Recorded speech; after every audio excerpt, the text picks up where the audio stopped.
Hello everyone, Dominic here. Hope you're all well. As I always say, this isn't a weekly interview. Unfortunately, I'm not bringing you a weekly interview this week. It's more of a difficult topic. Actually, if I'm speaking honestly, the most difficult situation I've had to deal with, or story I've had to sort of cover in my time as a journalist. I think the past 13, 14 years. I hope you listen to me and listen to my explanation and hear my side of things and my reasoning. But it involves ethics, morals, right to be forgotten, and covering the truth, which is, at the end of the day, all I try and do is cover the truth and report fairly to you and serve you in the community and the scene. And if I'm not doing that, I'm conflicted, and that's what's happened this week. So I'll jump into it. I want to talk about an article that I'm going to remove over right to be forgotten, and I'll cover that. It just came from a friendly chat, no threats, nothing, and I think it's fair, and I take those requests seriously. I'll come on to that. Let's jump into the news first of all, so you have a bit of context. I think you need that context, otherwise this video isn't going to make sense, to be honest with you. So this week, Scott Henderson published this tweet. He's a former Enclave Gaming and social media manager in UK League of Legends. Last year I made allegations against Jonas Sherman on Twitter. I accept that the allegations that I made were not true. I apologise to Jonas for the distress and the damage I have caused. I'll come on to some of these allegations. There were sexual assault allegations. Jonas responded. Today's 10th of March, this was a couple of days ago. 312 days have passed since Scott annihilated my income sources, intentionally antagonised my clients, destroyed my social circle and cost me valuable connections and respect that took me a decade to build and maintain. On 2nd of May, Scott published false claims of me sexually assaulting him in my hotel room at ESL1 Birmingham. In June 2019, this afternoon, he finally admitted to the truth and publicly apologised.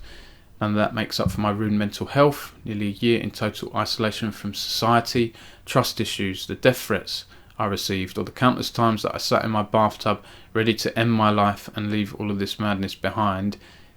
However, today I got a part of my life back that I thought to be lost forever, and there's some more in there. So what were the initial allegations then of sexual assault? In May 2020, Scott posted the initial allegations accusing Jonas of assault, claiming that Jonas offered him a VIP ticket to ESL1 Birmingham. I'm looking down a lot because I've got notes on my phone to help me, because I've got quite a few bits to get through, and as well as a place to stay at his hotel room. Jonas said that was only offered after Scott said he didn't have money to pay for a hotel. It's a he said thing. No one will know truly what happened other than those two individuals, and they may have slightly different accounts, or can take the incident in different ways. Jonas had apparently made inappropriate, suggestive comments about Scott, and one night after the pair returned back to the hotel room from a night out, Scott planned to sleep by the desk, he said, and Jonas allegedly convinced him to sleep in the bed with him, as in sleep. And when Scott woke up the next day, he said Jonas was spooning him.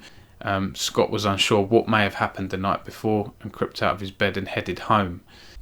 It was difficult for me to cover this story for a couple of reasons. It's a very serious allegation, for one. I want to make sure that I'm covering it and correctly and accurately. So I had to make sure that everything was said was accurate in all the statements, and that's hard because it's what one person is saying, and there may be other reasons why someone is saying something. Scott has decided to publish the apology. I've looked into legal stuff. I'm not a legal expert, so don't take my words as the gospel, but as I understand it, if you can't afford to go to court and defend yourself and pay for legal fees, you can have an attorney provided to you. That's what I understand. Okay, I haven't been in that situation myself, but that Scott has decided not to go down that route and to remove the initial allegations and to post the apology. Okay, so that's where we're at now. Now, Valgard contacted me earlier, just friendly message, and I said, do you want to hop on Discord, just chat through it? And we chatted for about an hour or so, and he requested that I remove one of my earlier articles about him, which was nothing to do with this. I published this before. I take right to be forgotten requests seriously. I looked into this law, GDPR stuff. Google has to abide by or review right to be forgotten requests in Europe. As I understand it, news publications, I've read on some reputable news sites, news publications like BBC site, don't need to follow this. However, I've looked into other things where there are some publications that do allow these requests to be submitted to them. Okay, and I take it seriously. Jonas, you have to consider things like length of time. I wrote this article 1.5 years ago. Whether Jonas has changed, like what the reasoning is, and considering what Jonas has been through as well. I'm not excusing anyone here, but death threats, suicidal thoughts, we do have to take those things seriously. Okay, and if something horrible, or if something horrible was to happen, for example, someone taking their life, and one of my articles had a part to play in that, I would never forgive myself for the rest of my life. I'd probably think about it every day. So it's a serious thing, and it requires serious thought, and I've spent most of this week thinking about how do I approach this situation. So I'm glad Jonas reached out to me, and I've spoken to a lot of parties involved here, a lot of parties involved, and done my research and got a good indication of how I feel, what happened, and where we are now. I'll just go into what initially happened. There was a Twitch show on UK League of Legends. I think Officer Naughty, shout out to Officer Naughty at M&M Gaming, did it, just talking about the state of UK League of Legends. They got onto the topic of sponsors. A few people started saying, oh, haha, yeah, Valgard, MSI, done this and that with Diabolus, blah, blah, blah. And I can't remember what I put in there. I put something like, oh, yeah, sponsors, as in having a joke about it, like, because I've been there for a while in UK League, and I've seen a lot of rubbish. And Valgard took it the wrong. I think someone went to him and said, Dom said this and that on the stream, and then he sent me not a very nice message on Twitter DMs about maybe you should be a bit more objective, and you don't know me and all this stuff. Oh, I can't remember what was said, but blocked me, so I couldn't respond to him and talk it through like adults, which is what I prefer to do in situations like this. So I got angry, and my only outlet was to go through my site and do an opinion piece and express my thoughts about it. There was only one really instance that I saw that I sifted through all of it that I thought wasn't nice, and this was his threatening behaviour towards Orcs, a well-known caster in UK League of Legends. And you can see that here. I think you can see it. Yeah, you can see that here. And I've spoken to Jonas about that, and his view was, he didn't actually intend to fight Orcs or so on, right? He shouldn't be messaging stuff like this, and he admits he's done wrong in the past. This was a while ago now, whenever this tweet was, a couple of years ago. I think all things considered, I'm okay with this article being taken down, but I don't want to just remove the article and then not explain to people why it's been removed, and people saying, well, you're doing a video on it now. But yeah, this is the situation has changed a lot since then, so I hope I'm providing context and info on that as to my decision. But it got me thinking as well, like, am I part of the problem? Because what I've realised with some of this stuff is, when Jonas requested me to remove the article, it's because he said his life and career has been damaged, and he wants to heal and get his life back on track. We published an article recently Meg K wrote this for us, and it was a good piece on those who make toxic comments deserve a second chance in esports, sort of exploring. There was a particular example with the UKEL and players that had said some not very nice things, transphobic comments in the past. Do they deserve a second chance if they show remorse? I think people do deserve a second chance, but let me make this clear and crystal clear. I said to Jonas, if he does show any threatening behaviour or untoward behaviour in the scene, I'll call him out on it again, and that article's going live straight away again. And I think that's fair, because if you do it again, you don't have a right to be forgotten anymore, because you haven't changed. And I will call out threatening, unwelcome behaviour in esports. That's just, I have to serve the community and serve you guys. If I don't do an article on it, I'm going to get called out as well, and rightly so. And so that's my predicament this week as well. If I publish something, I have to be sure of what I publish. And so yeah, this hence why it's been a difficult situation.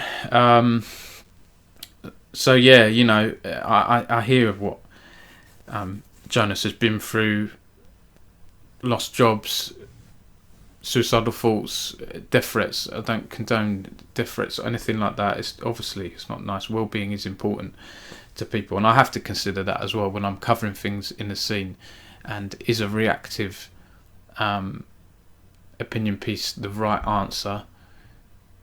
Possibly not. At the time, I felt like I couldn't do much else, and when people were sending me DMs, you know, and I looked through evidence, I felt like I was within my rights, and it was the right thing to do was to publish it. And I'm not always going to get things right, but I hope you can understand my predicament here. So that's why I wanted to reach out to a lot of people involved and get their opinion, and they've all said to me, I think it's fair what you're doing, Dom. So I hope there aren't people out there thinking, Dom, cop out, like this isn't good. If you do feel like that, just DM me, like I'm happy to talk, you know, maybe I have got this wrong. But I think covering this, I'm able now to cover a news story on what's happened, because I'm more confident, having spoken to various parties involved, all parties involved, that this is what's happened and this is accurate news reporting what I've done. And then I'll put this video in there as well, explaining this context of why I've removed something. Something else that's come up with this is people talking behind other people's backs, and this is what I think an important part of this video that I want to talk about here. Jonas and I were enemies before we even uttered a word to each other, and I think that's quite sad, really, that I had people in my ear saying, be careful with that guy, Dom. But I don't like all this people talking behind people's back. He had people saying to him, you be careful with Dom, he'll write an article and throw you under the bus, and oh God, you know, you need to be careful of him. So he was already negative towards me, and I was already negative towards him before any of this stuff came out. And then of course you can see when people saying stuff like that about him to me, people are saying things about me to him. Then when I make a comment about maybe sponsorship levels could be improved in UK League, you can see why he thinks I'm personally attacking him, and about something else that he was accused of doing as well, which was unfounded. And I wasn't talking about whatever was unfounded in the past, I was just talking in general. But you can see, you've got all these people in his ear, be careful of Dom, blah blah blah. That's why I just wanted to talk to him, and why we should just talk through things as adults if we can. I know it's not always possible, but you know, it is what it is. It's taken so long to get to this point now, really difficult. You know, I hope people can understand my decision around this. This video is longer than I expected, and I may edit and review and tweak a few bits, but I just wanted to talk through this and explain my situation, so you don't think, hang about, why has that article disappeared on Esports News UK? What's happened here? And I need to explain it, my reasoning. And you could say, well, you might as well keep the article up if you're talking about it now, Don. But no, the situation's changed, like I'm saying, and I can talk about context. This has resolved now. Scott's apologised. Valgard is trying to move on with his life and move past suicidal thoughts. People can say, oh, you're buying it, Dom. Has he had suicidal thoughts? I don't know. I have to judge on what I can, on the information that's out there and who I've spoken to. I don't think from the chat I had to Valgard earlier that he's lying. I don't know why he would lie about that. It's been over a year since I wrote that article, and it's been not a nice year for everyone being stuck indoors. And if I can make a difference on improving someone's well-being and not thinking about ending their life, then I'm going to do it. If it's the sake of one article that most people in the UK League scene have read anyway ages ago and know about anyway. So, but I wanted to explain my reasoning and do a video on this because I haven't really covered such a difficult story before in terms of ethics, getting to the truth, right to be forgotten. I can see both sides. I think both parties can see where they would have improved things if they'd gone back now. They would have done things differently. Both of them would. I'm sure of that. So let's please try not to talk behind people's backs, or by all means, let's warn each other. If we feel like there's something negative in the scene. Absolutely, I'm not saying that. I'm just saying try and treat people equally and give everyone a chance. And but Valgard, you shouldn't have blocked me, because none of that wouldn't have happened. That article, we could have talked through it, right? But maybe I would have written a different article about some of the stuff you've done. But fresh slate, like I say, I'm happy to consider these right to be forgotten requests if there's evidence that someone's changed. Usually it's the right to be forgotten requests where there's been court cases and things with Google. It's usually with someone who's committed a serious crime 20, 30 years ago and has a different life now and has moved on and don't want to be still being referred to as the so-and-so that did so-and-so. And you have to treat what they've done, look at where they are now, how remorseful they've been, blah, blah, blah, and all that stuff. And I think journalists do have what's the word I'm thinking of here? It's late and my brain is failing me. A sort of duty to do due diligence. That's what I've tried to do and be as fair as possible. So I'm going to stop waffling. I hope you understand where I'm coming from with this. It's been a very difficult subject for me. I've done my best to cover it fairly. And like I say, I'm removing the opinion piece for now. I'm putting up a news story on what's happened with the resolution of this case, this incident. And if Valgard or anyone does anything untowards or abusive in the future, I'll cover it just like I would anyone else. If someone comes in and does something similar, I'll cover it, because I have to serve the scene and make sure everyone's aware of it and report on relevant, important topics. So yeah, I hope we can move on. Thank you for watching, everyone. I really appreciate it, and I hope I'll be back next week with another interview. If anyone's interested in weekly interviews, I've interviewed some good people recently. Synergy from UKEL, Fern Dog, who's now a player agent, former coach. I've interviewed Method Sco, founder of Method. Loads of people. I'm happy to do more. I'm hoping to interview some people in the LEC at some point, so fingers crossed for that. But thank you for watching, and I'll catch you next time, everyone. Take care of yourselves.